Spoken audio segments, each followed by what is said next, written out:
Qué responsabilidad siempre poder presentar la palabra de Dios a ustedes y a tantas otras personas que de aquí a muy poco tiempo, estas cosas que ustedes han estado escuchando y que vienen estudiando desde hace un tiempo ya, mucha gente en todas partes del mundo va no solo a escuchar, sino que muchos van a aceptar esto, que aún no conocen. Aún las personas en el mundo no conocen realmente quién es Dios y tampoco conocen el medio que utilizará Dios para dar a conocerse al mundo entero, que en este caso es la Iglesia Adventista, y aunque puede ser una iglesia insignificante para muchos, pronto la conocerán. Esta iglesia, de acuerdo a lo que dice la Biblia, es una iglesia que será zarandeada, y eso significa que de esta iglesia va a salir toda aquella persona que realmente no es fiel a Dios. No es que va a salir un remanente, sino que el remanente se va a quedar. Muchas personas piensan que de aquí Dios va a sacar un remanente. Si así fuera, entonces en Apocalipsis capítulo 2 y 3, en vez de hablar de 7 iglesias, hablaría de 8. Entonces habría una octava que saldría de la séptima. Pero eso no es lo que la Biblia enseña. Solo hay 7 y de esa, Dios en vez de sacar un remanente, Dios va a sostener y hacer que permanezca un remanente fiel dentro de la iglesia, y a quienes sacará es a los que definitivamente no son parte del remanente. Elena de White dice que la iglesia militante aún no es la iglesia triunfante, y efectivamente así es. La iglesia militante es esta iglesia visible, la iglesia adventista del séptimo día, que hace 1001 cosas, pero la iglesia triunfante será aquella que esté integrada por las personas que realmente quieren seguir al Cordero por donde quiera que va. Bueno, estos 2 días, bueno, son 3 días realmente, este es el tercer día, pero el día de ayer comenzamos con la primera parte, o sea, terminamos con la primera parte del tema titulado Justificación por la fe y lo que está a punto de acontecer. Este tema que yo voy a compartir con ustedes es la segunda parte de ese. Los que no vieron el tema de ayer, bueno, lo que restará es poder verlo después a través de la grabación. ¿Se está proyectando bien en pantalla, solo con un dedito arriba o algo? ¿Ya es suficiente? ¿Sí? Está perfecto. Ahí, gracias por el feedback. Eh, bueno, justificación por la fe y lo que está a punto de suceder, segunda parte. Déjenme solo verificar algo. Déjenme, voy a compartir pantalla de nuevo en un segundo. Quiero verificar si estoy compartiendo bien. Creo que estaba compartiendo bien, pero bueno, era necesario verificarlo. Bueno, vamos a retomar un texto que yo había mencionado en el día de ayer. Es un texto muy conocido por todos nosotros. La Biblia enseña claramente en Romanos 5:7, justificados pues por la fe, tenemos paz para con Dios por medio de nuestro Señor Jesucristo. Es claro que ese texto habla de una forma explícita acerca de la justificación por la 5:1, fe. Romanos 5:1. Sí, Néstor, tenés el micrófono abierto, por las dudas. Tienes que cerrarlo porque si no se escucha lo que dices. Bien, bueno, justificados pues por la fe tenemos paz para con Dios, Romanos 5:1, efectivamente. Y allí se nos dice que nosotros somos justificados y que tenemos justificados por la fe y tenemos paz para con Dios, pero dice mediante quién. Esto no es, no da lo mismo si tú tienes fe, si es a través de Jesucristo o no, porque aquí dice que el medio a través del cual nosotros podemos ser justificados es a través de nuestro Señor Jesucristo. O sea que Cristo siempre está en escena y siempre tiene que estarlo. En cuanto a la justificación por la fe, yo antes de responder a una pregunta que quedó ayer, si ustedes recuerdan, hay una pregunta que quedó ayer y es esta. Eh, Elena de White dice, varios me han escrito preguntándome si el mensaje de la justificación por la fe es el mensaje del tercer ángel, y he contestado, es el mensaje del tercer ángel en verdad. Yo hoy voy a responder por qué y las implicancias que tuvo eso en aquel entonces, cuando ella escribió eso, y las implicancias que tiene hoy para nosotros. En aquel entonces ella había escrito que este mensaje que Dios había dado al mundo es el mensaje del tercer ángel también. Y también dijo que este es el mensaje que Dios ordenó que todos pudieran escuchar y que ese mensaje habría de ser proclamado en alta voz acompañado por el abundante derramamiento de su espíritu. ¿Cuál era ese mensaje? Un mensaje que presentaba la justificación por la fe en Cristo, en el garante, que invitaba a recibir la justicia de Cristo y que cuando realmente la persona lo recibía, se manifestaba externamente en la obediencia a todos los mandamientos de Dios. Ese gran mensaje que Dios dio, ese preciosísimo mensaje, lo habíamos visto anteriormente, Dios lo dio, si bien por supuesto a través de Elena de White, pero particularmente a través de dos hombres en aquel entonces, 1888, que venían estudiando el tema, dos pastores jóvenes eh, que se llamaron, bueno, los apellidos eran Wagoner y Jones. Esos dos pastores fueron los medios a través de los cuales Dios presentó un mensaje que no era más ni menos el mensaje que traía la lluvia tardía, porque en esencia el mensaje era lluvia tardía, y que todo aquel que lo aceptaba, entonces podía ser lleno del Espíritu Santo, y no solo eso, sino que predicar al mundo. Pero Dios quería hacer algo. Dios no solo quería que algunos pocos lo aceptaran. Era un mensaje que Dios había dado para su amada iglesia. Por lo tanto, era un mensaje que su iglesia tenía que escuchar. Y como su iglesia es un organismo de orden, porque el orden es la primera ley del cielo, el objetivo de Dios era comenzar por los hombres que Dios había colocado en la dirigencia de la obra. Por eso es que este mensaje se predicó no en cualquier momento ni en cualquier lugar, sino en 1888 en Minneapolis, dentro del Congreso de la Asociación General, que fue un congreso definitivamente muy importante. Ahora, antes de seguir y responder a la pregunta por qué el mensaje del tercer ángel definitivamente es la justificación por la fe de la cual habla Pablo en Romanos 5.1, es necesario quizás leer algunas cosas que Elena de White escribió tocante a la justificación por la fe, para que entendamos que esto es un tema delicado. No me refiero a delicado porque no es fácil de comprender.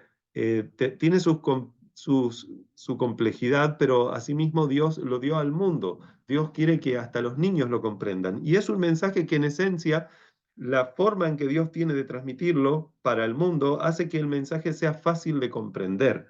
Pero lo que no es fácil es para muchas personas aceptarlo, y aquí habría que analizar cuáles son las razones por las cuales las personas no aceptan este glorioso mensaje. Bueno, ahí en pantalla ustedes tienen parte de una cita de Elena de White que se encuentra, ustedes siempre que aparezca ahí la imagen en mis diapositivas de Elena de White, abajo está la referencia. Yo igualmente voy a comentar, esto lo pueden encontrar en el manuscrito 36, que ella lo escribió en 1890, también en materiales de 1888, y se encuentra en español también en Fe y Obras, entre las páginas 15 y 16. Allí ella menciona lo siguiente: una y otra vez se me ha presentado el peligro, noten que hay un peligro de algo, vamos a ver de qué, el peligro de abrigar como pueblo ideas falsas sobre la justificación por la fe. Esto tendría que haberlo subrayado, no me dio el tiempo, pero bueno, la cuestión es que es claro que el peligro es que nosotros podamos eh, albergar ideas falsas sobre la justificación por la fe. Por años se me ha mostrado que Satanás trabajaría de una manera especial para confundir las mentes en este punto. La ley de Dios ha sido ampliamente tratada y presentada a las congregaciones casi tan desprovista del conocimiento de Cristo Jesús y su relación con la ley como la ofrenda de Caín. Se me ha mostrado que muchos no han llegado a la fe por causa de ideas mezcladas y confusas acerca de la salvación, porque los ministros, noten que aquí ella coloca un peso sobre los ministros, los pastores, han trabajado de una manera errónea para alcanzar los corazones. Antes de seguir leyendo, quiero hacer un alto, porque definitivamente en aquel entonces, ¿cuál aquel entonces? Voy a proyectar de nuevo una foto que tenía por aquí. Aquel entonces del concilio de Minneapolis, donde casi viene Jesús a los poquitos años, pero eso no ocurrió, pero está por ocurrir ahora.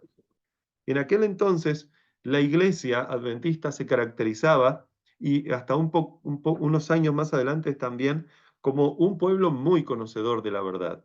En algunos lugares después se empezó a conocer como el pueblo del libro. ¿De cuál libro? Del libro negro, ¿no? La Biblia. El pueblo que conocía la Biblia. Los pastores, los pastores que estudiaban la Biblia con otras personas, incluso con otros pastores, era tan amplio el conocimiento bíblico que tenían, obviamente guiados por el Espíritu Santo, que no había forma. Hermanos, tienen el micrófono abierto, por favor les pido que cierren, no solo por mí, sino por amor a los demás hermanitos que están escuchando. Así que, por favor, si no hay, Santiago, fíjate quiénes son los que tienen el micrófono abierto y les ponen silencio, te agradecería, por favor. Bueno, continúo entonces. En aquel entonces, la iglesia adventista se caracterizaba por ser una iglesia que realmente predicaba con mucho poder. Se caracterizaba por ser una iglesia que sus pastores debatían con otros ministros y con otras personas y la verdad es que ganaban todos los debates. No había forma de contrarrestar esa marea que venía, ¿ok? Pero la cuestión es que el énfasis se volcó tanto hacia la ley y la ley, por causa de que justamente el protestantismo, que no había aceptado que Jesús pasó del lugar santo al lugar santísimo, lo que más tarde podríamos denominar protestantismo apóstata, y de diferentes iglesias que fueron surgiendo después a partir de fines del siglo XIX, etcétera. Bueno, la cuestión es que muchas iglesias hicieron lo que hoy muchas iglesias, podríamos decir evangélicas, pentecostales y muchas otras, que por más que Dios tiene pueblo y gente muy sincera en esas iglesias, resulta que la teología que ellos manejan dice, o sea, ellos enseñan que la ley no la tenemos que guardar, por lo tanto el sábado tampoco tenemos que guardar, que ahora estamos bajo la ley, bajo la gracia y no bajo la ley. Como que si alguna vez hubiéramos estado bajo la ley, nunca estuvimos bajo la ley, siempre estuvimos bajo la gracia. La salvación siempre se obtuvo y se dio de la misma forma. No era diferente para el tiempo de los judíos como el tiempo actual. Los protestantes del tiempo de Elena de White solían decir, y siguen diciéndolo ahora, no podríamos decir que son protestantes hoy en día realmente, aunque muchos así podrán creerlo, pero muchos decían que dividieron el tiempo en dispensaciones, en periodos de tiempo donde Dios obraba una salvación con un pueblo de forma particular. Y a un pueblo le exigía una cosa y a otro otra. Por ejemplo, a los judíos se le exigía que cumplieran la ley el sábado y que para nosotros no hay que guardar el sábado. Bueno, muchos en los tiempos de Elena de White seguían argumentando eso. De una forma tan enfática que entonces avanzó la iglesia adventista para explicar que definitivamente eso no es así, sino que la ley sí hay que guardarla. Pero lo que sucedió es que el énfasis que se puso en la ley fue en comparación al énfasis de la justicia de Cristo tan desmedido y tan por encima de Cristo que a Cristo muy pocas veces se lo veían las predicaciones. No es que no lo mencionaran, pero el mensaje claramente no era cristocéntrico, porque el objetivo era convencer a las personas de que la iglesia adventista tenía la razón y no tocar los corazones. Es como cuando tú vas o viene alguien de alguna otra religión, por ejemplo, podrían ser... bueno, no voy a mencionar acá concretamente qué religiones, pero algunas personas que tocan la puerta de tu casa y que quieren estudiar la Biblia contigo, tú los haces pasar y les empiezas a explicar cosas. Ellos entienden que definitivamente tú no vas a ser un hueso fácil de roer y nunca más vienen a tu casa, porque tú les mostraste con la Biblia probablemente que efectivamente es así, o ellos no tienen argumento bíblico para refutarte, dicen no volvemos más. Pero lo que ocurrió es que como no se le mostró a Cristo, probablemente, no digo que tú nunca le hayas mostrado a Cristo, pero como generalmente, como adventistas, no le hemos mostrado a Cristo a esas personas, bueno, lo que sucede es que ganamos el debate, pero no ganamos los corazones. Y Cristo vino a buscar personas, seres humanos.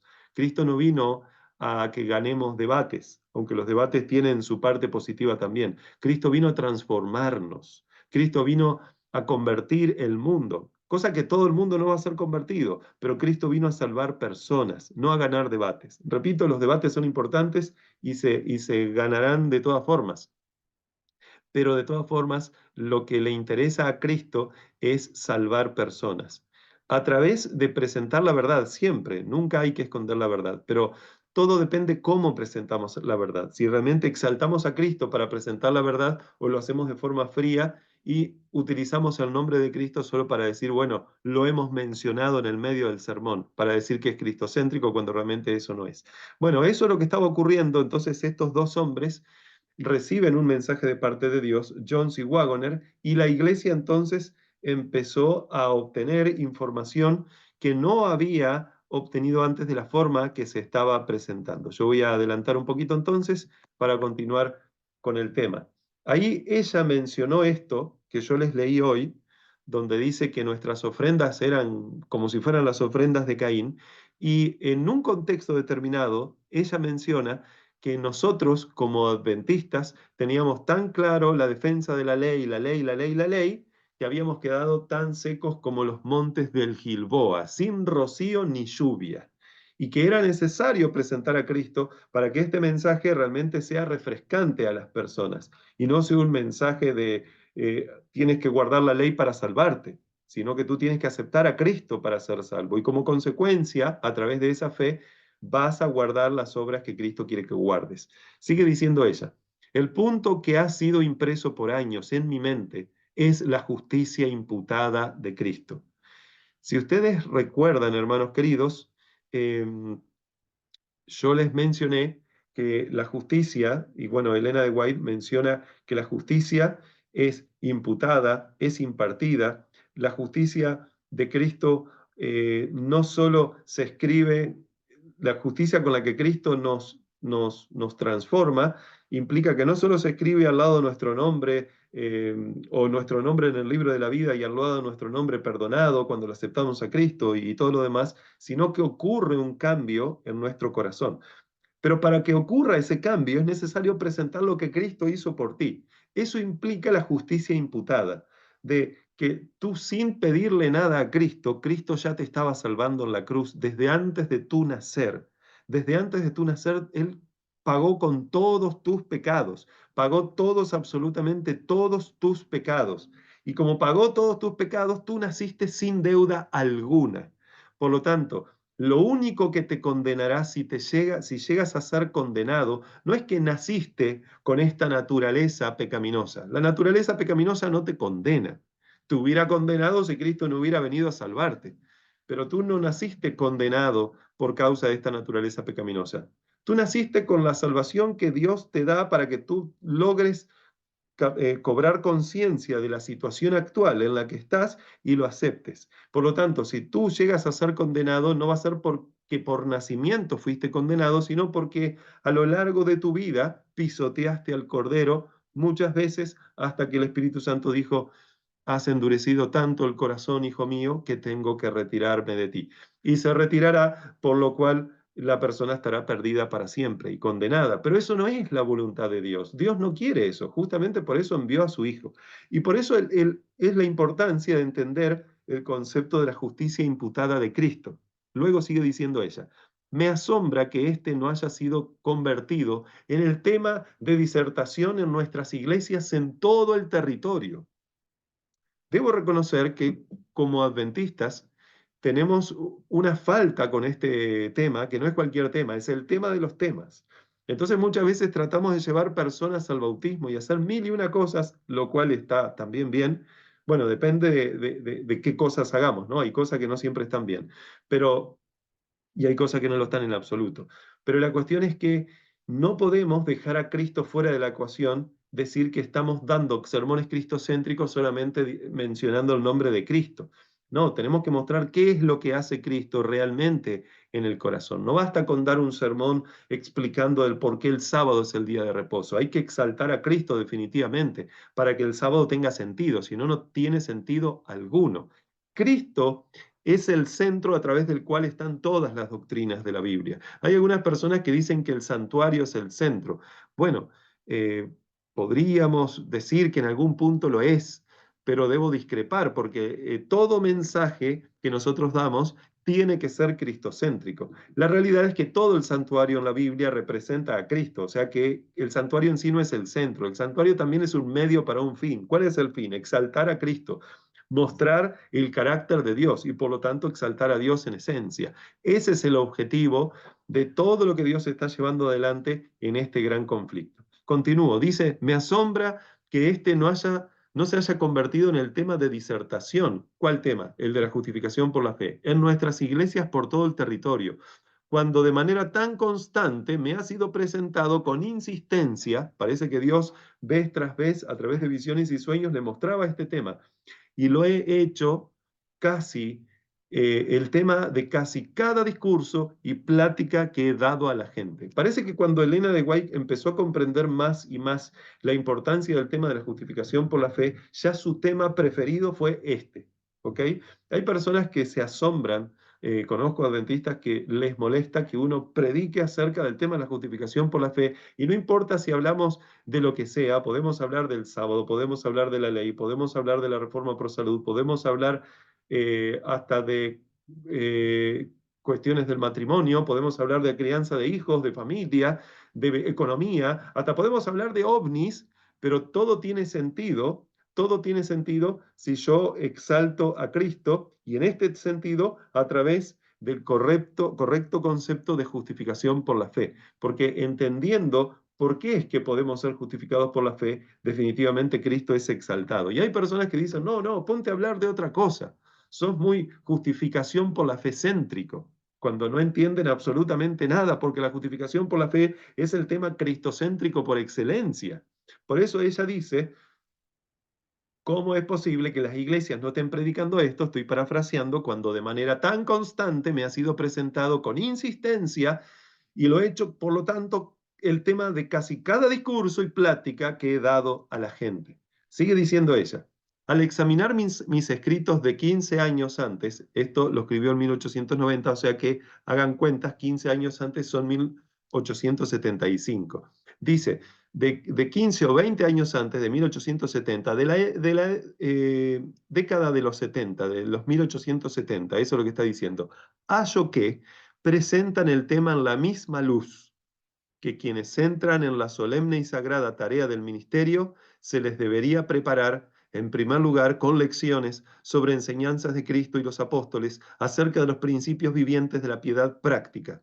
Deben ser instruidos en cuanto a qué constituye la fe ferviente y viva. O sea, a los pastores, los que hay que enseñarle, a los misioneros, lo que hay que enseñarle, a cualquier instructor bíblico, a cualquier hermano de iglesia, lo que hay que enseñarle es justamente esto. Por eso dice ella que a quienes entran en la solemne y sagrada del ministerio, solemne y sagrada tarea del ministerio, se les debería preparar en primer lugar con estas lecciones de las enseñanzas de Cristo, las cuales en otro contexto ella llama los encantos incomparables de Cristo.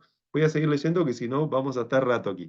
Muchos hombres y jóvenes que son enviados a la labor no entienden el plan de salvación, ni qué es la verdadera conversión. En otras palabras, puede ser que sepan mucho de la ley, cómo explicar, argumentar, refutar, se saben de memoria muchos textos, etcétera. No hay forma de combatirlos a nivel teológico en cuanto a lo que dice la Biblia, porque lo que dice la Biblia es así en cuanto a la doctrina, pero si esa doctrina no tiene a Cristo, esa doctrina va a venir el momento de la crisis, donde el enemigo va a presentar argumentos que quizás nunca escuchamos, y como no estamos preparados porque nunca nadie nos dio esos argumentos que el enemigo va a colocar, vamos a ser totalmente descolocados. Muchos se terminarán yendo de las filas del adventismo para engrosar las filas de Babilonia, y no es eso lo que Dios quiere definitivamente. Por eso dice aquí, muchos jóvenes que son enviados a la labor no entienden el plan de salvación, ni qué es la verdadera conversión. En realidad necesitan experimentar la conversión. Precisamos ser iluminados en este punto. Y los ministros, nuevamente pone el énfasis en los pastores, necesitan ser educados para explayarse más particularmente en los temas que explican qué cosa. No la falsa conversión, la verdadera conversión, porque de nada va a valer que le digas a la persona que cuando estás en Cristo Él te ama y todo lo demás, si tú le estás enseñando que la persona va a seguir en sus pecados y no va a pasar nada porque Cristo total pagó por sus pecados. Eso está mal, porque llegará el momento, hermanos, donde Cristo salga del lugar santísimo. ¿Y quién intercederá por tus pecados y seguirás pecando? Hay personas que piensan, tienen un concepto errado de que cuando Jesús salga del lugar santísimo, tú vas a poder seguir pecando y lo que perdonará esos pecados son, de alguna forma, la obra que Cristo hizo antes en el lugar santísimo. O sea que Cristo te perdonó los pecados por anticipado antes de que tú los cometas. Y la realidad es que eso no es muy diferente de las indulgencias de la Iglesia Católica. Yo a veces a eso le llamo indulgencias adventistas, porque nada más lejos de la realidad. Una cosa es que Cristo haya muerto por tus y mis pecados y los de la raza humana por adelantado, pero una cosa es haber muerto por adelantado, pero no solo basta con que Él muriera, ahora yo tengo que aceptar que Él murió por mí para yo poder heredar el reino de los cielos. La justificación no es solo algo que Dios hace en el ser humano, con o sin su consentimiento. La justificación completa implica la fe del ser humano. Hay una primera etapa de la justificación donde el ser humano no está implícito, por lo menos no en sus decisiones, y es que Dios decide salvar al ser humano y que el ser humano no le deba absolutamente nada. Eso lo dice la Biblia en 2 de Corintios capítulo 5, versículo 19, cuando dice el texto bíblico que Dios estaba en Cristo reconciliando consigo al mundo, no tomándoles en cuenta sus pecados. Bueno, una cosa es que Dios se aventuró en avanzar con el plan de salvación. Aventuró no es la palabra más correcta, así que perdonen ahí mi apresuramiento. Bueno, Dios decidió por amor avanzar con el plan de salvación, decidió enviar a su hijo vino para poder salvarnos. Una cosa es el pacto eterno, donde aunque nosotros no existiéramos, Dios había decidido salvarnos. Bueno, eso muestra definitivamente un amor inconmensurable, pero no basta con eso para poder nosotros ir al cielo y ser idóneos. Allí necesitamos nosotros experimentar la conversión, pero es imposible que experimentemos la conversión completa si no conocemos a Cristo. Por eso el concepto de la justicia imputada de Cristo es tan importante. Dice aquí ella: precisamos ser iluminados en este punto y los ministros necesitan ser educados para explayarse más particularmente en los temas que explican la verdadera conversión. Todos los que son bautizados han de dar evidencia de que se han convertido. Sigue diciendo ella. Pero hay un punto que precisa ser considerado con más fervor. Noten esto: repetido con más frecuencia o establecido con más firmeza en la mente de todos, que la imposibilidad de que el ser humano caído haga mérito alguno por sus propias obras, por buenas que éstas sean. O sea, leí no muy bien, por eso quedó medio raro, pero vuelvo a leer. No hay un punto que precisa ser considerado con más fervor, repetido con más frecuencia o establecido con más firmeza en la mente de todos, que la imposibilidad de que el hombre caído haga mérito alguno por sus propias obras, por buenas que sean. No hay forma de que tú te salves por más buenas que sean las obras. Hay personas que dicen, este tiene el cielo ganado. Eso es blasfemia, hermanos queridos. Eso es una herejía. Tú no tienes el cielo ganado por tus obras. Definitivamente no. Eso enseñan algunos, como por ejemplo el catolicismo así lo enseña, pero nosotros no somos romanistas. Si tú estás de alguna forma creyéndote eso, entonces estás en lo que la Biblia denomina el antiguo pacto. Y si tú permaneces allí y no cambias, no hay forma de que Cristo pueda rescatarte de la esclavitud del pecado. Y tú sabes lo que eso significa. La salvación es solamente por fe en Cristo Jesús. Ahora, dicho estas citas, avancemos entonces. ¿Dónde nos quedamos ayer?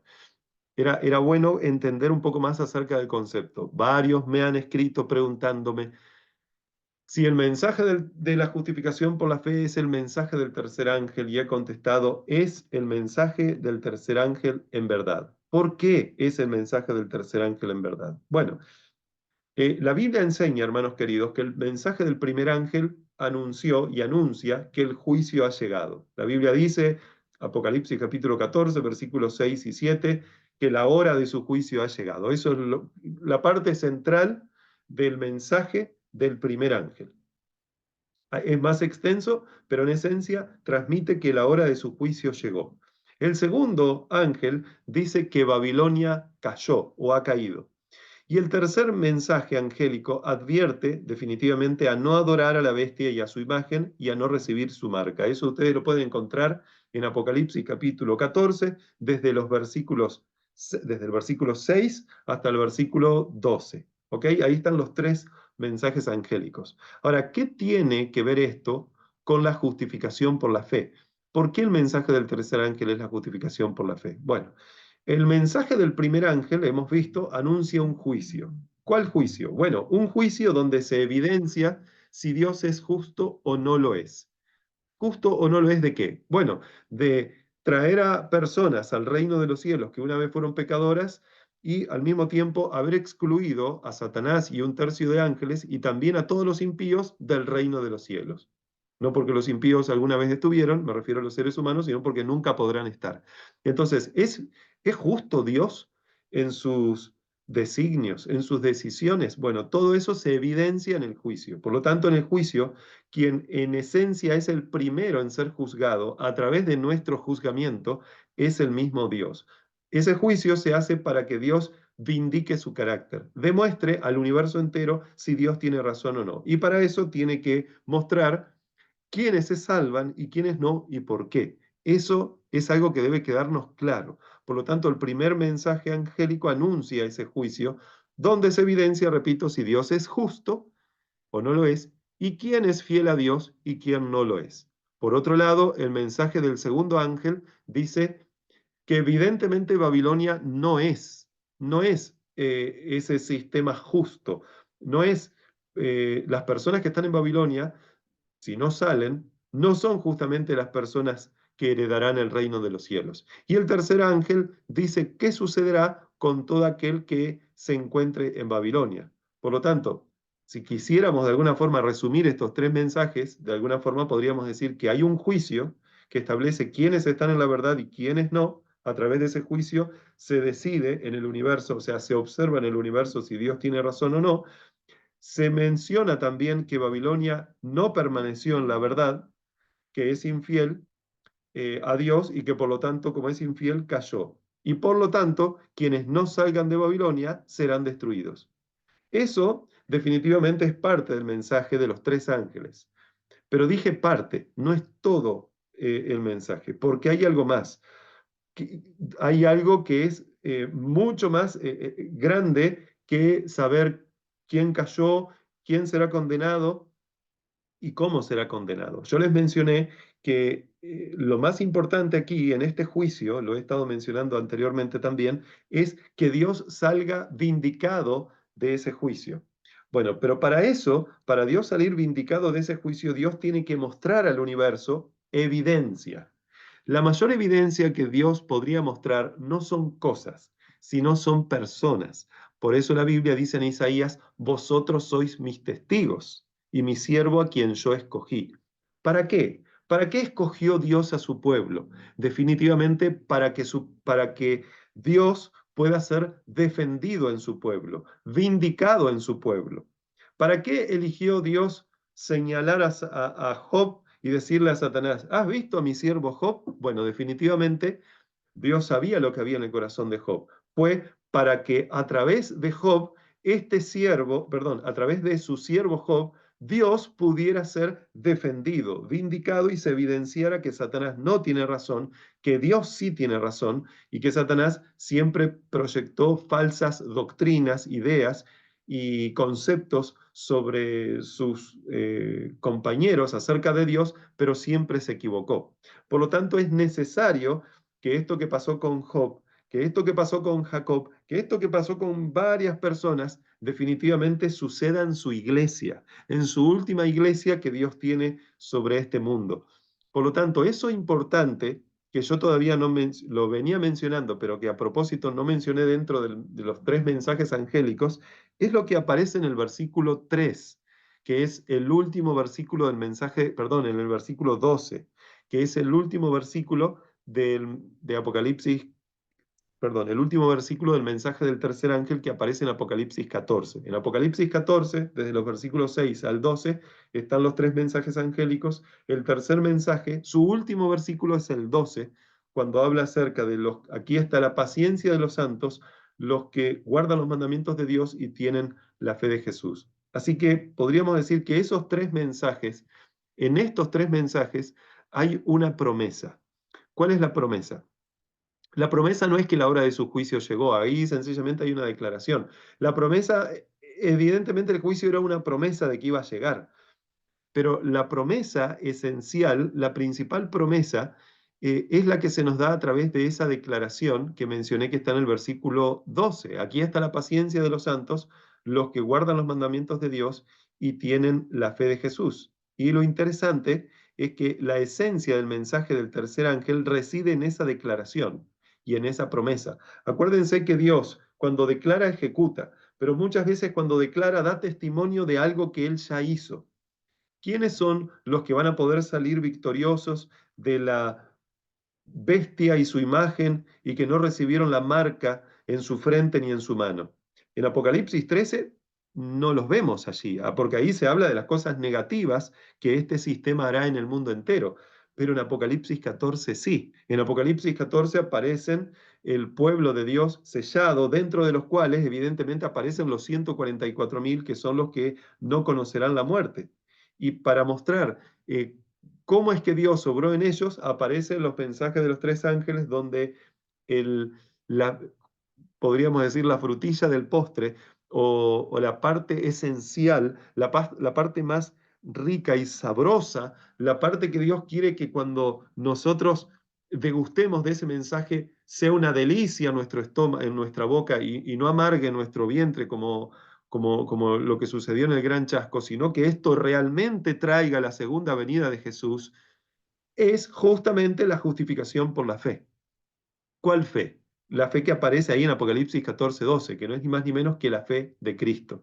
Elena de White dice que el mensaje del tercer ángel incluso abarca los mensajes del primero y del segundo. Por lo tanto, cuando hablamos del mensaje del tercer ángel, no solo hablamos del tercer ángel, sino que hablamos definitivamente del primero y del segundo también. Entonces, ¿por qué el mensaje del tercer ángel es el mensaje de la justificación por la fe? Bueno, porque enseña la justificación por la fe completa, la fe y obras, no una fe falsa que no tiene obras, y tampoco obras que carecen de fe definitivamente, ni cuestiones liberales ni cuestiones fariseas, sino el equilibrio correcto, donde podemos encontrar una fe que obra por el amor de acuerdo a Gálatas 5, versículo 4.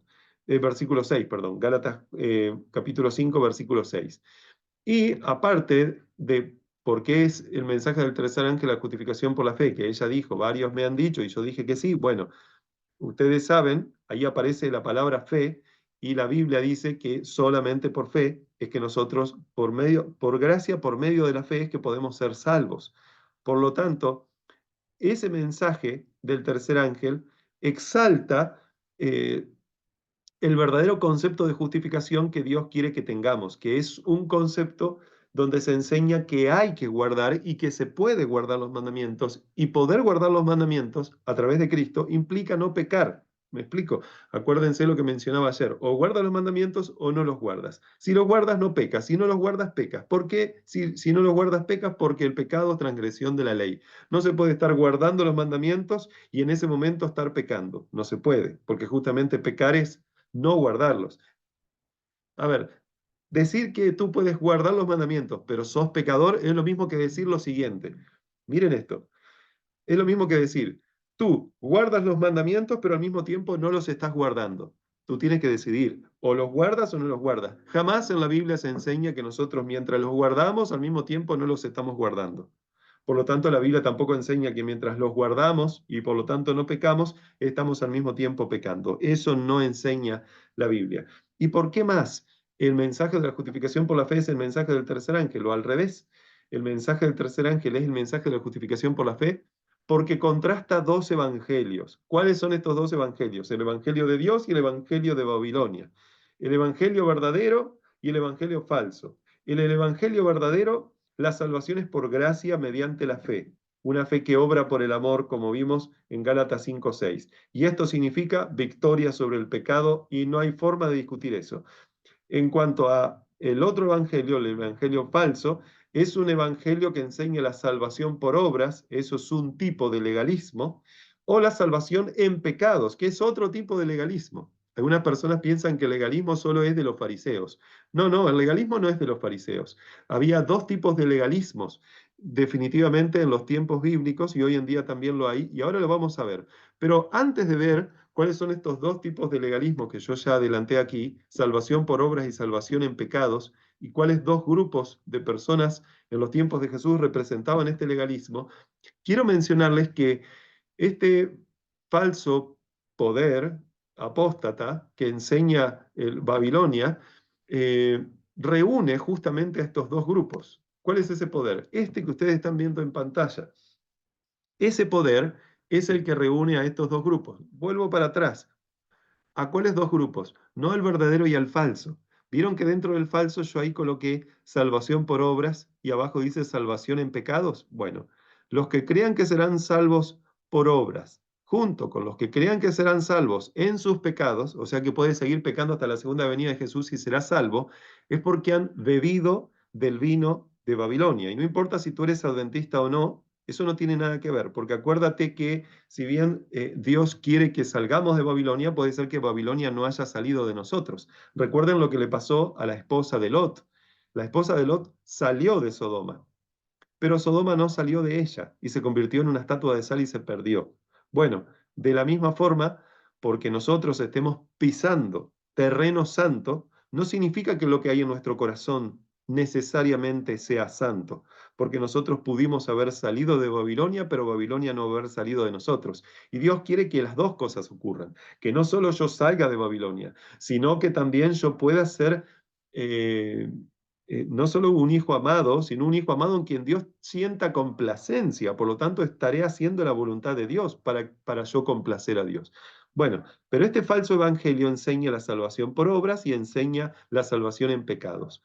El grupo, el sistema religioso y político, podríamos decir, que reúne a estos dos grupos, a los que se salvan por obras y a los que se salvan en pecados, no es ni más ni menos que este sistema católico, apostólico, romano, que está apareciendo ahí en pantalla. Repito, y yo siempre lo voy a hacer, esto no significa que Dios no tiene pueblo así. Dios tiene un pueblo precioso, al cual le dice, y si por alguna razón esto lo está viendo algún hermanito católico, vaya y vea lo que dice Apocalipsis capítulo 18, versículo 4, donde Dios dice, sal de ella, pueblo mío. Está hablando de Babilonia, y si tú quieres saber qué es Babilonia, no es el Islam, no es ningún tipo de movimiento LGBT o lo que sea. No es absolutamente nada de eso. Babilonia es un sistema que enseña cosas como las que enseñaron los sacerdotes babilónicos en Daniel capítulo 2, que cuando el rey Nabucodonosor le preguntó a esos caldeos, a esos sátrapas, dice la Biblia, a esos sabios de Babilonia, a esos hechiceros de Babilonia, que le mostraran el sueño, porque él ni siquiera se acordaba del sueño, esos hombres dijeron, eso no es posible, porque los únicos que podrían hacer eso son los dioses que no moran con la carne. Esto es impresionante. Babilonia enseña definitivamente que Cristo no vino en carne. Y la Biblia enseña cuál carne tuvo Cristo definitivamente. Y no solo eso, sino que dice que quien enseñe lo contrario está enseñando la doctrina del anticristo. Así que definitivamente este sistema es el que termina enseñando que nosotros podríamos ser salvos o por obras o en nuestros pecados y que vas a seguir pecando hasta que Jesús venga y eso no podrás evitarlo. Bueno, eso es herejía total, es una falsificación satánica de la fe también, porque eso no es la fe verdadera, y nadie podrá estar diciendo que está enseñando lo correcto si enseña justamente doctrina babilónica. Dice Elena de White en El conflicto de los siglos, página 559, el papado responde perfectamente a las necesidades de todas estas personas. Es adecuado a dos clases de seres humanos. ¿Se acuerdan cuáles eran? Aquí lo tengo a la derecha, salvación por obras y salvación en pecados. Miren, dice, es adecuado a dos clases de seres humanos que abarcan casi todo el mundo. ¿Quiénes? Los que quieren salvarse por sus méritos y los que quieren salvarse en sus pecados. O sea, los que quieren salvarse por obras, méritos, y los que quieren salvarse en sus pecados. Tal es el secreto de su poder. Por eso hay mucha gente embelecida con estas cosas. Y aunque no sean parte de la religión católica, ellos tristemente terminan absorbiendo esto que es doctrina babilónica. Babilónica no solo de aquel entonces, de la Babilonia que ya no existe más, sino de la Babilonia espiritual moderna que Dios terminará destruyendo. Por eso a su pueblo le dice, sal de ahí, pueblo mío. Y ojalá que si tú saliste, no tengas a Babilonia todavía en tu corazón, sino que entiendas lo que Dios quiere hacer y la razón real, en definitiva, del por qué existimos como raza humana, que no es ni más ni menos que para defender el carácter de Dios delante del universo. No deberías sentirte mal por eso, sino sentirte contento. Es un regalo inmerecido, definitivamente, que Dios te da, ya que tú eres un ser pecador, pero Dios quiere transformarte para que tú puedas, en las manos de Cristo, demostrar al mundo y al universo quién tiene razón, si Cristo o Satanás. Pero eso solo va a depender de ti. No depende de mí, no depende de Dios, porque Dios ya dio la vida de su Hijo y va a seguir ayudándote a través del Espíritu Santo, pero si tú no quieres, la Biblia dice que para el que cree todo le es posible, pero si tú no crees, es imposible que Dios pueda terminar la obra que comenzó en ti como Él quiere terminarla. Por eso dice que el papado responde perfectamente a las necesidades de todas estas personas, los que quieren ser salvos en sus pecados y los que quieren ser salvos por sus méritos y los que quieren ser salvos en sus pecados. Los que tratan de salvarse por sus méritos o por sus obras rechazan la justificación por la fe. Y los que tratan de salvarse en sus pecados no creen que sea posible dejar de pecar y por lo tanto tampoco creen en la justificación por la fe. Definitivamente ahí están esos dos grupos, los fariseos, que es un tipo de legalismo, los que quieren ser salvos por obras, y los saduceos, otro tipo de legalismo, en los que creen que sencillamente la justificación es legal. O sea, mi nombre se escribe en el cielo, pero no importa lo que pase en mi corazón. Yo puedo seguir siendo pecador, empedernido, o aunque no sea empedernido, ahora peco el 50% de las cosas que pecaba y es suficiente, porque a Dios lo que le importa es que yo lo haya aceptado. Pero finalmente, esos que aceptaron a Dios y realmente no se han transformado, Dios le dirá, apártense de mí, nunca os conocí obradores de maldad. Acuérdense lo que dice, no lo digo yo, lo dice claramente Jesús. En Mateo capítulo 7, versículo 21, no lo tengo aquí en pantalla, lo voy a tratar de mencionar de memoria, pero ahí dice que no todo el que me dice Señor, Señor será salvo, sino el que hace la voluntad de mi Padre que está en los cielos. ¿Y cuál es la voluntad de Dios que está en los cielos? Que sigas pecando y pecando. No, bajo ningún punto de vista. La Biblia enseña claramente que Dios quiere que tú permanezcas en Él. Y obviamente, si tú pecaste hoy, Dios no se pone contento por ese pecado. Es más, tú tienes que arrepentirte. Dios te da todavía la chance de arrepentirte por tus pecados, pero llegará un momento cuando Jesús salga al lugar santísimo, donde ¿qué harás si pecas? No hay forma de que te salves. Bueno, tú nunca podrías salvarte por ti mismo, ¿no? Pero no hay forma de que Dios pudiera salvarte si tú llegas a aquel momento y no entregaste tu vida completamente en las manos de Cristo. Eso tiene que quedar claramente entendido. No importa qué eh, artilugio, qué malabarismo teológico los teólogos de la religión que sea o de esta misma iglesia puedan llegar a decir, no hay forma de argumentar en cuanto a lo que está escrito, porque lo que está escrito es solemne y yo tendré que decidir tarde o temprano a quién voy a servir, si a Dios o a los hombres. Esto no es cierto porque Alejandro Añasco lo dice. Ustedes tendrán que ser como los bereanos y verificar, los bereanos eran más nobles que los de Tesalónica, dice Pablo, porque verificaban a las escrituras si lo que él decía era así o no, si lo que se decía era así o no. Bueno, ustedes tendrán que ser así, tendrán que verificar en las escrituras si esto que se está diciendo, que yo estoy diciendo, es una barbaridad, una blasfemia, o realmente blasfemia es justamente decir todo lo contrario. Deberíamos decidir ahora mismo si blasfemia es hacer la voluntad de Dios o blasfemia es enseñar que vamos hasta el final a desobedecer a Dios. Los que tratan de salvarse en sus pecados no creen que sea posible dejar de pecar y por lo tanto tampoco creen en la justificación por la fe. Ahí están los saduceos. Acá tenemos dos grupos extremos que pueden verse en dos sectas judías de los tiempos de Jesús. Los primeros eran más estrictos, los fariseos, y los segundos eran más liberales, ¿no? Y esos dos extremos los tenemos hoy dentro de la iglesia adventista. Por supuesto, estos dos extremos están en cada iglesia en el mundo, pero particularmente estoy hablando de lo que se nos enseña, que es justamente doctrina babilónica, porque estos dos grupos están en este poder, se nos dice, y lo leímos recién en el conflicto de los siglos. Ambos están equivocados, los primeros querían salvarse en sus obras, repito, los segundos salvarse en sus pecados. El verdadero evangelio definitivamente es victoria sobre el pecado y la justificación por la fe es victoria sobre el pecado. Nunca jamás deberíamos agarrar y creer que esto es mala palabra, porque Babilonia enseña que esto no se puede, pero Dios enseña que sí se puede. Aquí es donde, bueno, muchos comienzan a preocuparse. Les mencioné el otro día, lo puedo mencionar de nuevo, pareciera que hablar de victoria sobre el pecado en la mente de algunos parece que es una tortura.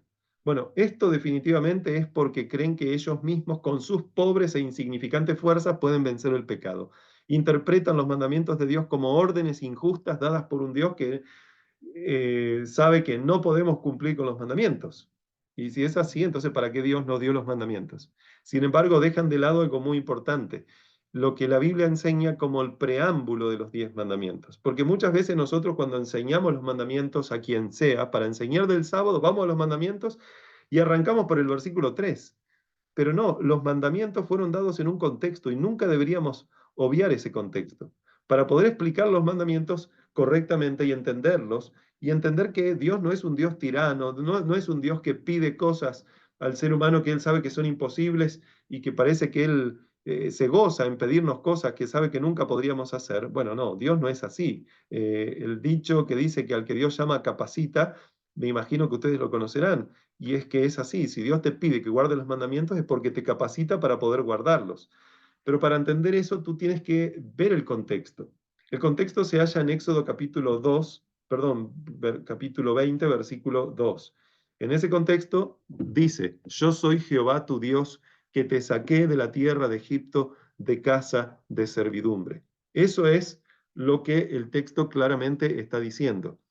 Eh, el contexto de la ley dada en el Sinaí definitivamente fue un contexto donde el pueblo de Dios estaba en esclavitud. ¿Cuál esclavitud? La esclavitud con la que los tenían esclavos los egipcios, de la cual fue liberado el pueblo de Israel.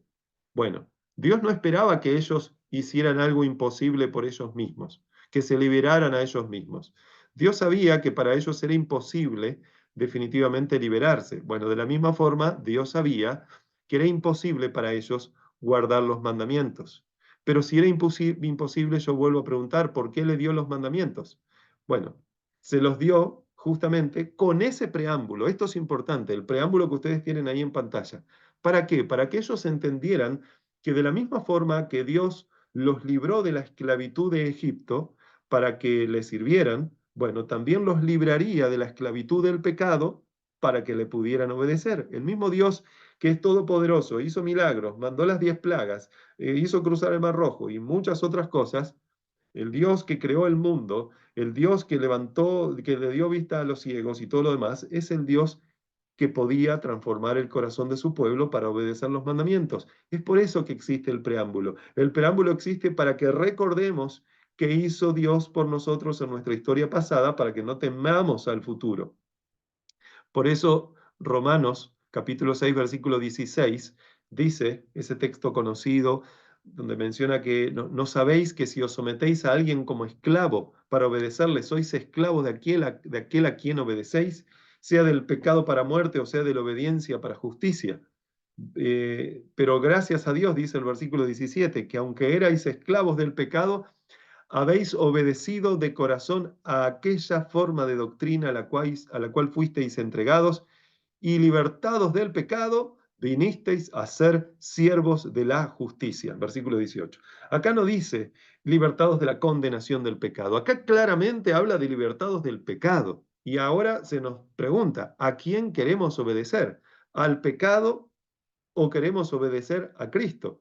Por lo tanto, interpretar los 10 mandamientos sin ese preámbulo, que es justamente lo que hizo el pueblo de Israel, y por eso dijo, todo lo que Jehová ha dicho haremos, pero no meditaron en ese preámbulo, significa en esencia que tú crees que puedes obtener la salvación por tus méritos, que tú puedes guardar los mandamientos por tus méritos, pero sabemos, hermanos, que eso no es posible. Quien diga que puede guardar los mandamientos por sus propios méritos, definitivamente, primero que es legalista. Segundo, que está bajo el primer pacto, un pacto de esclavitud, un pacto que se conoce como el antiguo pacto, un pacto del cual Dios quiere que salgamos de allí. Un pacto que establecieron los hombres con Dios, donde los hombres le prometen a Dios y Dios tiene que agarrar y decir, bueno, creo sus promesas. Pero Dios sabe que no se puede confiar en el hombre. Cuando la Biblia dice, maldito aquel que confía en el hombre, eso vale para Dios también. Dios no confía ciegamente en nosotros. Dios sabe cuáles son nuestros límites. Pero cuando Dios nos confía algo es porque Él sabe que ese límite ya no existe. Porque Él está obrando en nuestro corazón. Por lo tanto, definitivamente, Dios no esperaba que nosotros por nuestras propias fuerzas o aquellos israelitas pudieran guardar los mandamientos. Eso era imposible. Eso significa estar en esclavitud. Eso significa no creer en las promesas de Dios donde Dios te libra del pecado. ¿Ok? Pero comprender los mandamientos como lo que realmente son, con ese glorioso preámbulo, significa entonces creer a Dios, significa entonces creer a sus promesas, donde tú no le prometes algo a Dios, sino que tú crees en lo que Dios te promete. Significa estar, por lo tanto, no en el antiguo pacto, sino estar en lo que la Biblia llama el nuevo pacto, que no es otra cosa que el pacto eterno, y por lo tanto significa que tú pasas a estar capacitado para obedecer, ser transformado en una nueva criatura, recibiendo un nuevo corazón, por lo tanto ser justificado por la fe y tener vida y no vida temporal, sino vida eterna. Eso es lo que Dios quiere que tengamos. Se nos dice el mensaje, bueno, esto lo pueden encontrar en español, el mensaje para los jóvenes, página 70, párrafo 2, dice, los seres celestiales trabajarán con el agente humano que con fe decidida busque esa perfección de carácter que logrará la perfección en la acción. Cristo dice a cada uno de los que se ocupan en su obra, estoy a tu mano derecha para ayudarte. Y si Dios con nosotros, hermanos queridos, ¿quién contra nosotros?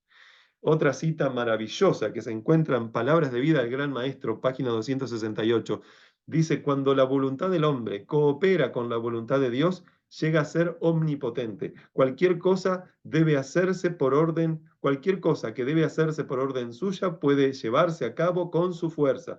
Todos sus mandatos son habilitaciones. Hermanos, por favor, presten atención a esta cita. Cuando la voluntad del hombre coopera con la voluntad de Dios, o sea, tú entregas tu voluntad a Dios y dices, Dios sea hecha tu voluntad, ¿ok? Es eso. Cuando tú realmente entregas tu voluntad a la voluntad de Dios y estás dispuesto a cooperar así como Cristo lo hizo en el Getsemaní, miren lo que dice aquí, ese hombre, ese hombre o mujer, por supuesto, ¿no? Ese hombre llega a ser omnipotente. No está diciendo aquí que ese hombre es Dios, sino que ahora tiene el poder de Dios, un poder que Dios le otorga. Por eso Dios quiere otorgar su espíritu sin medida, sin medida. No, no es que, bueno, poderoso hasta cierto punto, pero para algunas cosas, para las otras cosas no se puede. No, acá dice omnipotente. Quieren algunas personas, no digo ustedes, pero discutir en cuanto a esto, discutan lo que quieran, pero acá es lo que dice.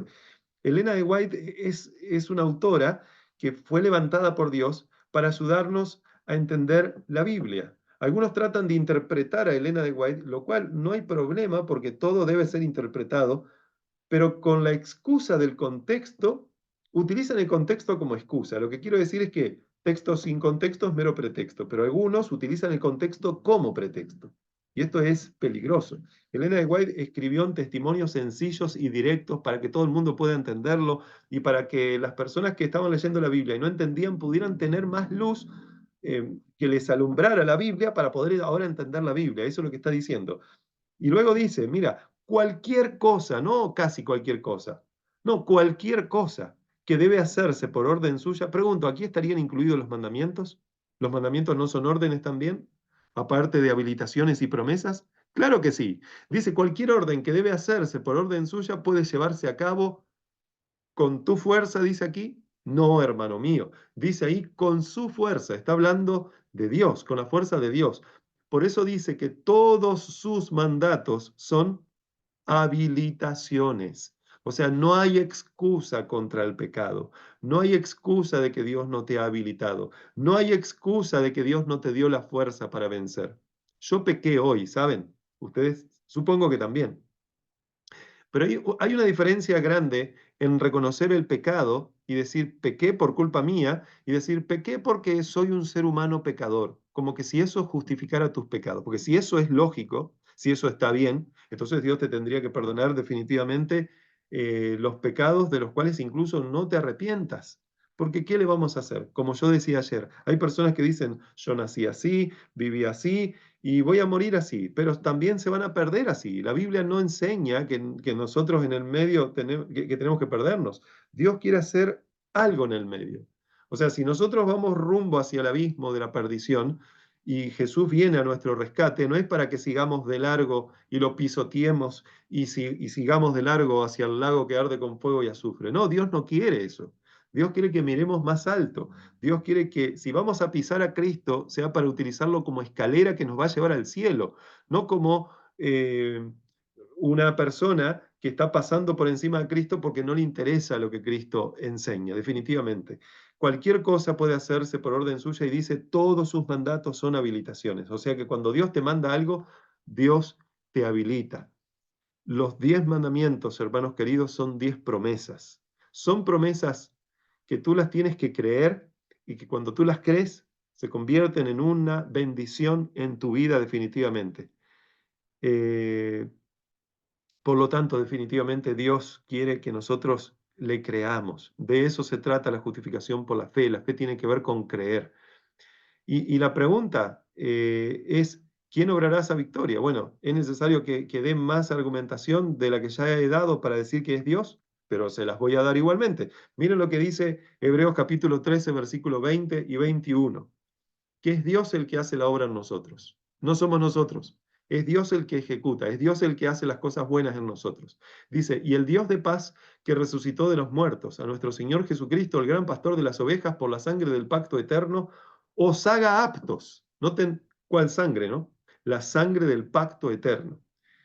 Esa sangre que si algunas iglesias han tenido Santa Cena justamente en estos últimos días del año o la tendrán, yo voy a tener Santa Cena por eh, de aquí hasta fin de año prácticamente. Eh, es interesante que Jesús dijo en la Santa Cena, en esa última cena, que esta es la sangre del nuevo pacto. Ese nuevo pacto es el pacto eterno. Esa sangre que fue derramada por nosotros, hermanos queridos. Y esa sangre, viendo nuestros ojos a Cristo Jesús, esa sangre que fue derramada, dice, nos hace aptos. O sea, mediante esa sangre, ¿no? Porque dice, el Dios de paz que resucitó de los muertos a nuestro Señor Jesucristo, el gran pastor de las ovejas, por la sangre del pacto eterno, os haga aptos. Es Dios el que nos hace aptos en toda buena obra para que hagáis su voluntad, haciendo, ¿quién? Él, haciendo Él en vosotros lo que es agradable delante de Él por Jesucristo. O sea que cuando tú guardes los mandamientos completamente, será Él obrando en ti, no eres tú, al cual sea la gloria por los siglos de los siglos. Amén. Otro texto más que dice, para que vean que esta es una obra de Dios, estad quietos y conoced que yo soy, seré exaltado entre las naciones, enaltecido seré en la tierra. ¿Cómo lo será Dios? Definitivamente mediante su pueblo. Filipenses 2:13 dice, porque Dios es el que en vosotros produce así el querer como el hacer por su buena voluntad. Así que si tú quieres guardar los mandamientos que tienen que ver con el querer, lo hace Dios. Y si tú guardas los mandamientos que tienen que ver con el hacer, lo hace Dios. Si por alguna razón tú no estás guardando los mandamientos, pero quieres, bueno, tú estarás en la etapa del querer, al igual que yo. Pero Dios quiere avanzar en nosotros esa etapa del hacer y lo hace por su buena voluntad. Así que, siendo que es Dios el que obra, nos invita a estar quietos. Estar quietos significa reposar, por lo tanto debemos reposar en las obras de Dios. ¿Ok? Si quieres, si hay algo, eh, todo creo yo, pero si hay algo que tú quisieras hacer una captura de pantalla en este momento, es esto que tú tienes allí. Como Dios es fiel, es Dios el que hace la obra, ¿ok? Y nos invita a que cuando Él hace la obra, nosotros no nos resistamos. Dejemos que Él haga la obra como Él quiere hacerla, que estemos quietos. Estar quietos significa reposar. ¿En qué cosa? En la obra que Él hace. Por lo tanto, debemos reposar en las obras de Dios. ¿Les suena esto? Reposar en las obras de Dios. De hecho, el día de reposo ¿Qué es si no? Por supuesto, es un símbolo, es un sello, es una señal entre Dios y su pueblo, pero ¿por qué?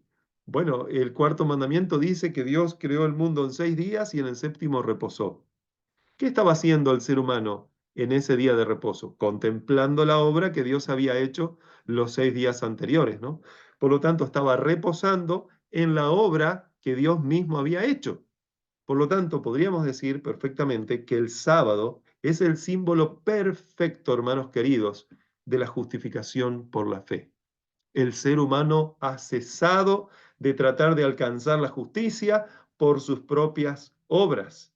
El sábado, por lo tanto, definitivamente que es el sello de Dios, y por eso el sábado es exaltado, y por eso el gran drama al final de la historia estará en torno de este día. ¿Por qué? Porque ese día representa la justificación por la fe, representa que tú descansas en las obras de Dios, donde tú no esperas alcanzar el cielo, bajo la teología del primer pacto que son tus obras. Dios te dice, no hagas obras, hijo mío.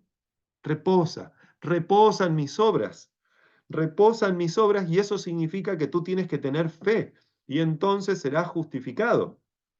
Por eso dice el cuarto mandamiento del sábado, no hagas en él obra alguna. Nadie, ni tú, ni tu hijo, ni tu criada, ni tu bestia, nadie, porque Dios realmente está representando a través de este mandamiento del sábado la justificación por la fe. De hecho, ¿saben ustedes que el mandamiento del sábado se encuentra exactamente en el centro de la ley?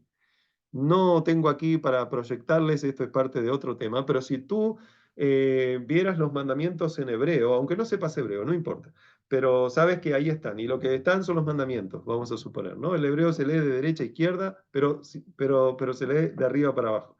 La cuestión es que si tú agarras y tienes los 10 mandamientos y y subrayas el cuarto, notarás que todas las palabras que están del cuarto hacia arriba, o sea, los mandamientos que están antes del cuarto, cuentas la cantidad de palabras, son exactamente la misma cantidad de palabras que aparecen después del cuarto mandamiento. O sea que el cuarto mandamiento en esencia es el mismo centro.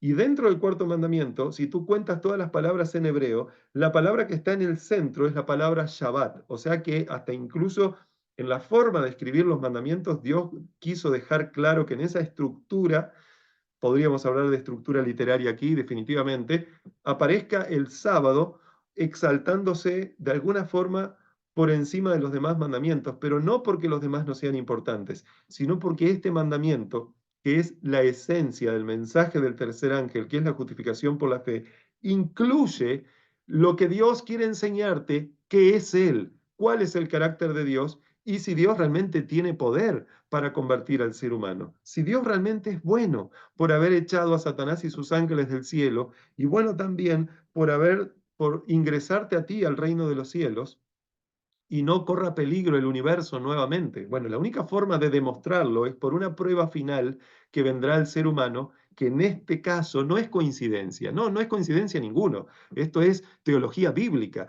Dios hace que el cuarto mandamiento sea justamente la nota tónica, la cuestión en la cual se decida todo, las cosas en las cuales deberían comenzar y terminar todo en cuanto a la fidelidad de Dios. Es interesante que el mundo fue probado hace cerca de 6.000 años en una pareja por un árbol, para ver si realmente ellos iban a tener fe en Dios o no iban a tener fe.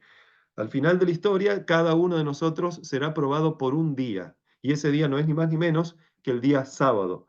Por eso es que Satanás, conociendo de estas cosas, ha creado un falso día de reposo, que en esencia es el domingo, que tratará de imponerlo en esa ley dominical cuando venga, y ahí se dividirán finalmente las aguas y se decidirá para siempre quién está con Dios y quién no lo es.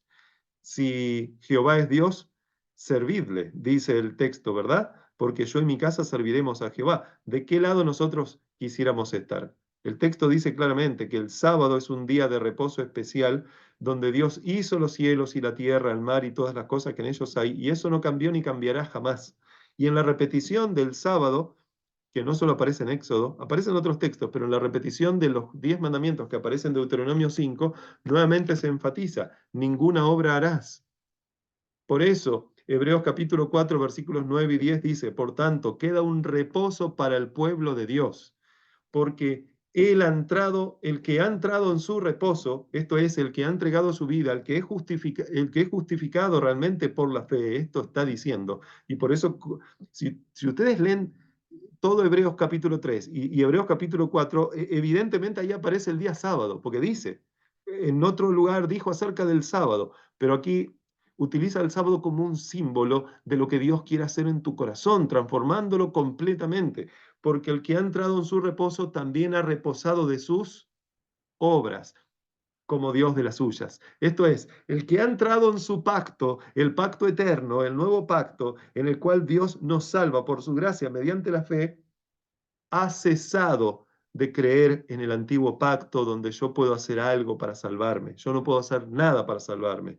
El único que puede hacer algo para salvarme es Cristo. Si soy salvo por obras, no es por las mías, es por las de Cristo, porque definitivamente las mías son como trapo de inmundicia. Yo soy salvo por las preciosas obras de Cristo, las cuales están contadas en la Biblia, que son todos estos encantos incomparables de Cristo. Por lo tanto, yo tengo que, como adventista del séptimo día y como persona que quizás no soy adventista del séptimo día y esto llegó a otras personas, deben entender que pronto vendrá una crisis y ustedes tendrán que decidir o es sábado o es domingo. Por eso el sábado es el símbolo perfecto de que la salvación no es por obras, sino es por gracia mediante una fe que obra. Bueno, y estoy culminando porque ya nos hace tarde a todos.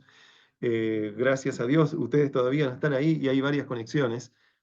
Pero no puedo terminar sin comentarles algo, pero es probable que eso se los termine comentando mañana, porque no quisiera estar mucho más rato hoy y vamos a dejar que en el día de mañana yo pueda terminar con esta parte y mostrar qué es lo que Dios quiere hacer finalmente en ti, qué es lo que Dios hará en ti y qué es lo que tú le tendrías que estar contando a otros para que realmente sean parte de ese grupo que Dios levantará al fin, que Dios tendrá al final de la historia.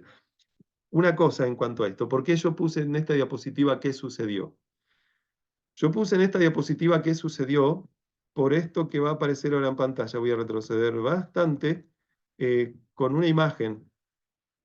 Yo les puse, ¿vieron? ¿Pero qué sucedió? Bueno, hay una imagen por aquí, tendría que haberla dejado repetido, pero bueno, disculpen porque tuve que retroceder bastante. Yo puse acá, casi ocurre una vez, pero no ocurrió. ¿Qué casi ocurre una vez? Jesús casi viene por segunda vez y no ocurrió.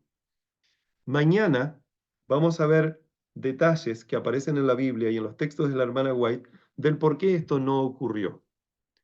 Van a ver cómo, tristemente, lo que sucedió allá en Minneapolis en 1888 fue la repetición de la historia de algo que había sucedido un poco antes, unos días antes, unos momentos antes y quizás unas horas antes de que el pueblo de Israel entrara en la Canaán terrenal que Dios le había prometido. Estas historias, dice la Biblia, y dice, es interesante, Elena de White, que sucedieron en el desierto, fueron escritas para nosotros que alcanzamos los últimos tiempos y porque esta historia tristemente se repetiría.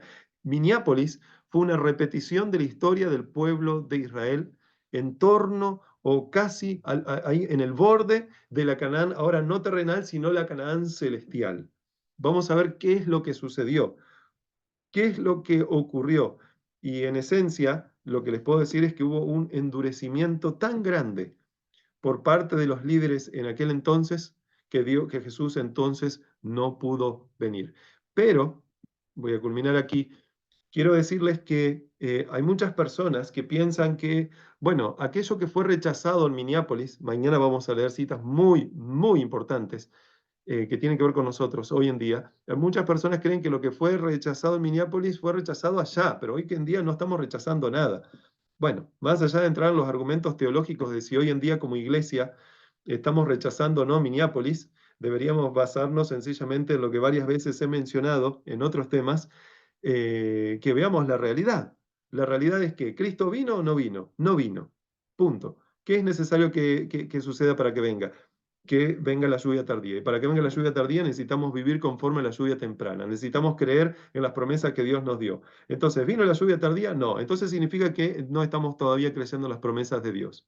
Por lo tanto, estamos de alguna forma, como iglesia, en la misma situación, como iglesia me refiero, porque individualmente no todos están en la misma situación, pero como iglesia se está en la misma situación en la que estaba la iglesia adventista del séptimo día en aquel entonces. Cristo podría haber venido y no vino. Y la realidad, hermanos, es que ahora no estamos en el cielo.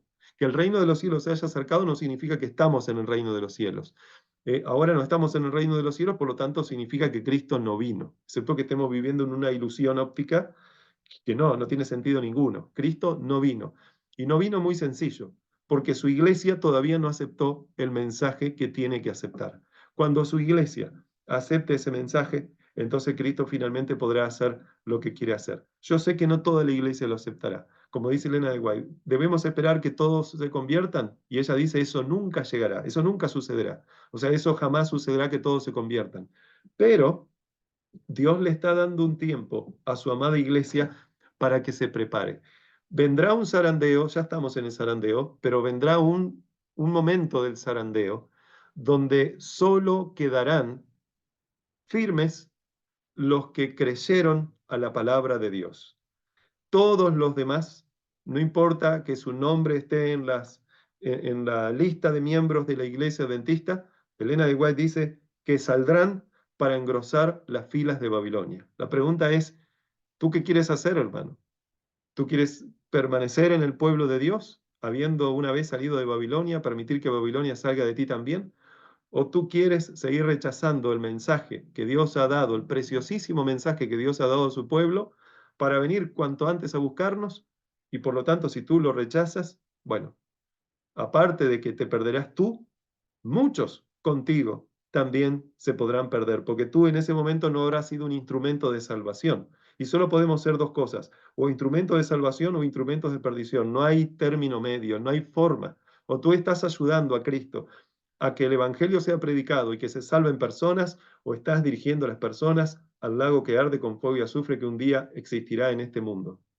Solo hay dos opciones, hermanos queridos. Dios quiere definitivamente que tú seas una persona que se aferre a Él y que tú y tu familia sigan a Jehová. Vamos a avanzar mañana con la última parte y bueno, deseo de corazón que Dios los bendiga a cada uno de ustedes. Muchas gracias, Pastor Alejandro. No sé si se escucha bien. Perfecto. Muy bien. Se escucha, Ahora quiere decir. decidimos hacer un espacio de preguntas para aquellos que tal vez tengan alguna duda, alguna pregunta. Ya es momento de hacerla, de sacarse de esa duda. Incluso mañana también va a haber otro espacio de preguntas. Aquellos que tengan pueden levantar la manito ahí en el icono.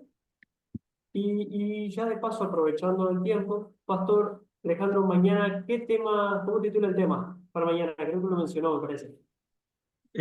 Lo que Dios hará en ti. Lo que Dios hará en ti. Esto es una Muy bien. promesa, o lo que Dios hará contigo. En ti y contigo, las dos cosas.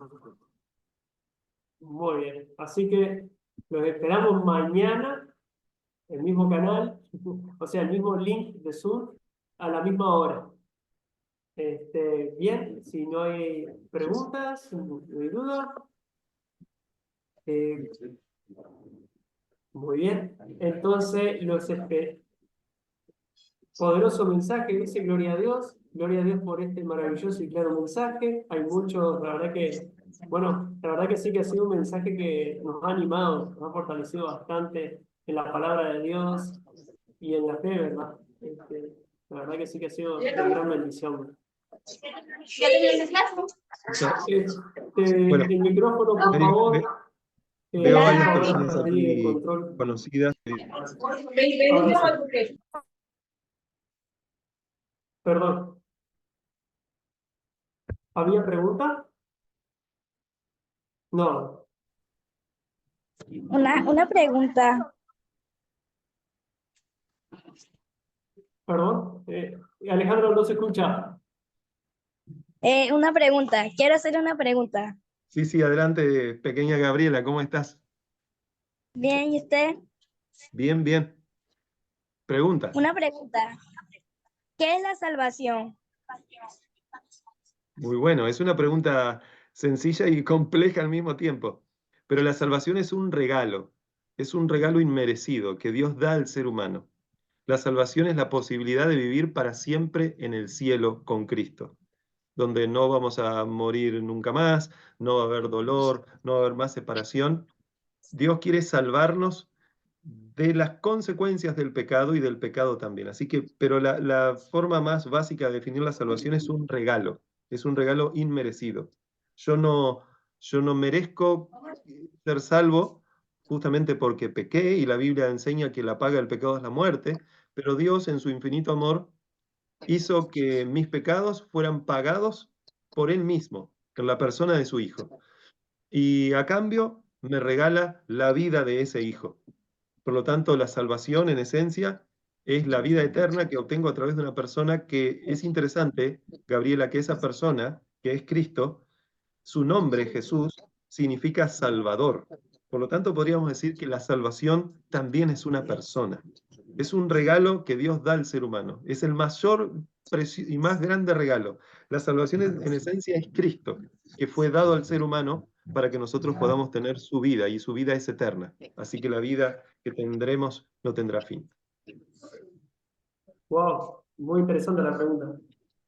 Agradecemos ahí a Gabriela y también al pastor por la respuesta. Y bien, si no hay más preguntas, mis hermanos, otra vez más, quedan invitados todos para el día de mañana. A la misma hora, recuerden, con el mismo link, que se va a estar grabando los videos. El video se lo va a estar grabando, ahora este también se grabó hoy, y ya se va a compartir. Antes de despedirnos, quiero, pastor, ¿será que nos puede acompañar con la última oración? Por supuesto, oremos entonces y que Dios los bendiga a todos. Amado y poderoso Dios, gracias Señor te damos por esta noche, por este día que nos has dado. Gracias por haber estado tantos años con nosotros, algunos más y algunos menos porque tenemos más años que otros. Gracias Señor porque tú no solo a los grandes sino a los chicos traes a tu palabra para que ellos puedan ser atraídos, incluso preguntar, como recién Gabriela estaba preguntando algo muy importante, ¿qué es la salvación? Gracias, Señor, porque tú perdonas nuestros pecados, no porque nosotros estemos mejorando.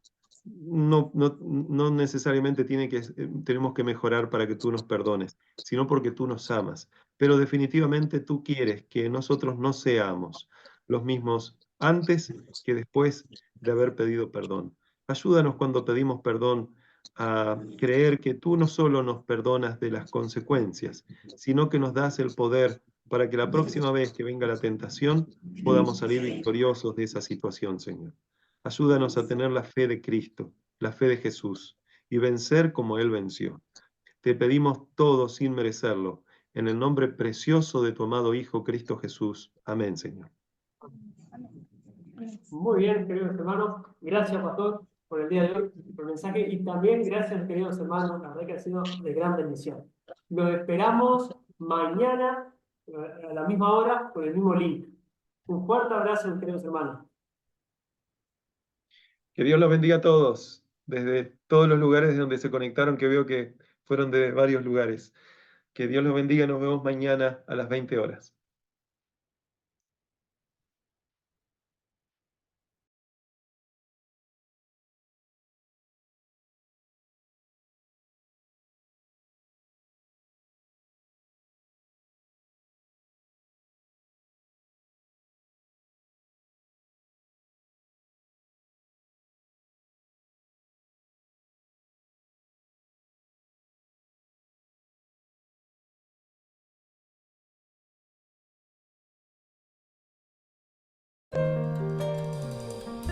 Real sacerdote ahí en el cielo, aleluya, oh, aleluya, nuestro abogado ante el Padre eterno, en el templo hecho por Dios, detrás del velo, el lugar más alto.